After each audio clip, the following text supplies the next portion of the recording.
Have you ever thought about how Neville Longbottom's fate might be even sadder than Harry Potter's? What if the movies never truly showed the depth of his tragedy? In today's video, you will uncover the heartbreaking truth about his life. Neville Longbottom, clumsy, timid, and often the punchline of a joke. Throughout the Harry Potter series, he was mocked not only by the cruel Slytherins but even by his fellow Gryffindors. To many viewers, he was just comic relief, a contrast that made the main characters seem smarter and braver. It wasn't until the final films that Neville was portrayed as a true hero. But even then, his story felt incomplete. In reality, his journey was far more painful, filled with tragedy that rivaled, even surpassed, Harry's own. His parents, Frank and Alice Longbottom, were brave Aurors who fought against Voldemort as part of the Order of the Phoenix. When the Dark Lord learned of a prophecy about a child who could destroy him, two families fit the description, the Potters and the Longbottoms. Voldemort chose to hunt Harry, but he sent his Death Eaters after Neville's parents. What followed was unspeakable. Frank and Alice were tortured for so long with the Cruciatus curse that they lost their minds. They weren't killed, but they were taken away from their son forever, locked in a hospital, unable to recognize him. Neville grew up an orphan with living parents, raised by his strict grandmother, who constantly compared him to the father he could never live up to. She doubted his abilities. Even his own family thought he might not be magical at all, resorting to terrifying tricks just to force his magic to appear. When he finally arrived at Hogwarts, things didn't get easier. Bullied mercilessly by Slytherins, ignored by Gryffindors, even underestimated by professors, Neville was always in the background. While Harry and his friends dove into adventure after adventure, Neville struggled to make friends or earn respect. But something changed. Slowly, he began to show the courage of a true Gryffindor. By the final battle, he wasn't just standing in the shadows, he was facing Death Eaters head-on, even striking the final blow by destroying Voldemort's last Horcrux, the snake Nagini. Yet despite everything, his future felt strangely underwhelming. While Harry, Ron, and Hermione took on prestigious roles in the wizarding world, Neville became a professor of herbology.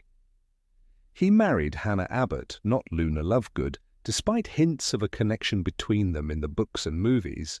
For someone who endured relentless bullying, a tragic childhood, and a lifetime of self-doubt, Neville proved himself a true hero.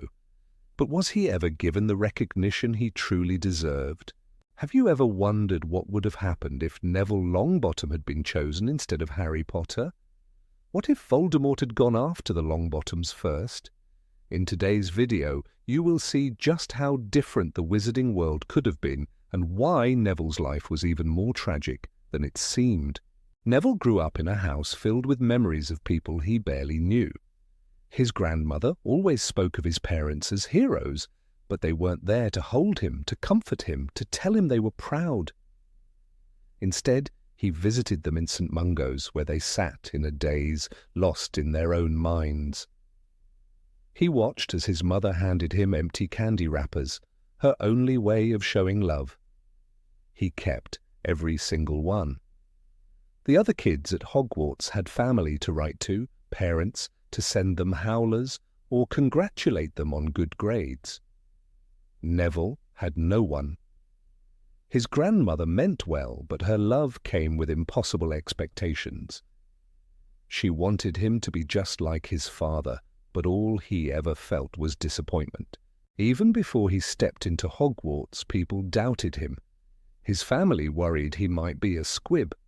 When his Hogwarts letter arrived, it should have been a moment of triumph, but it didn't erase the years of whispers, of skeptical looks. Even after proving he was magical, he felt like a failure. His spells went wrong. His broomstick rides were disasters. He was always the last to get things right, if he got them right at all. No one expected him to succeed, so he stopped expecting it too. Hogwarts was supposed to be a new beginning, but it felt like a continuation of everything he had already known. The Gryffindors barely noticed him unless they needed someone to laugh at. The Slytherins saw an easy target, a nervous boy who couldn't defend himself. Even some of the teachers, like Snape, treated him with open contempt.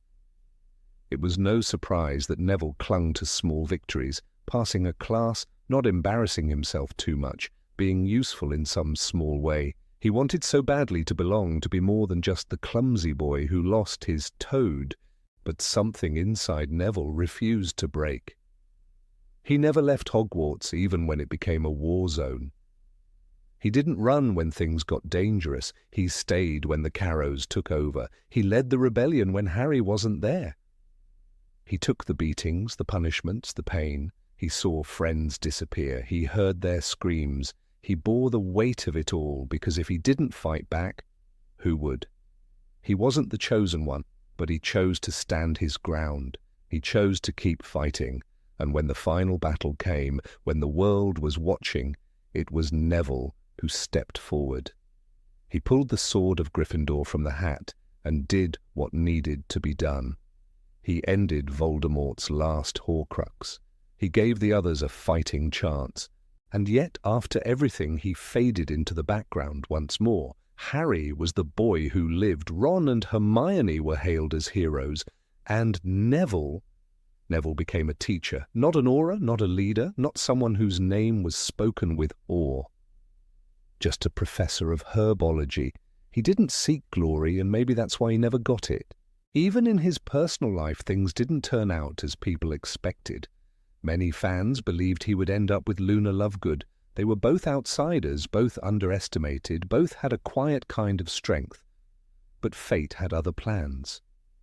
He married Hannah Abbott, a kind and caring woman who had also suffered losses in the war.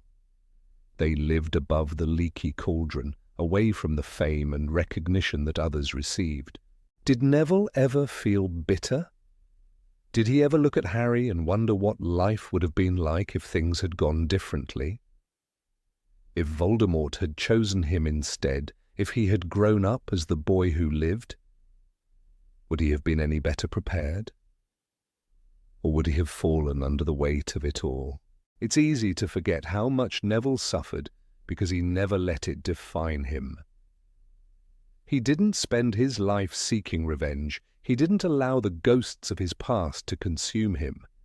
He carried his pain quietly, moving forward one step at a time. But maybe that's what makes him the bravest of them all. Not the sword, not the battle, not the final moment where he stood against Voldemort, but the way he survived everything before it, the way he endured years of loneliness, humiliation and self-doubt, and still found the strength to fight, the way he picked up the pieces of a broken childhood and built a future for himself. Neville Longbottom was never just a side character. He was a survivor. He was proof that courage isn't about being fearless. It's about facing fear again and again and never backing down. Maybe he didn't become famous. Maybe he didn't get the recognition he deserved, but he didn't need it.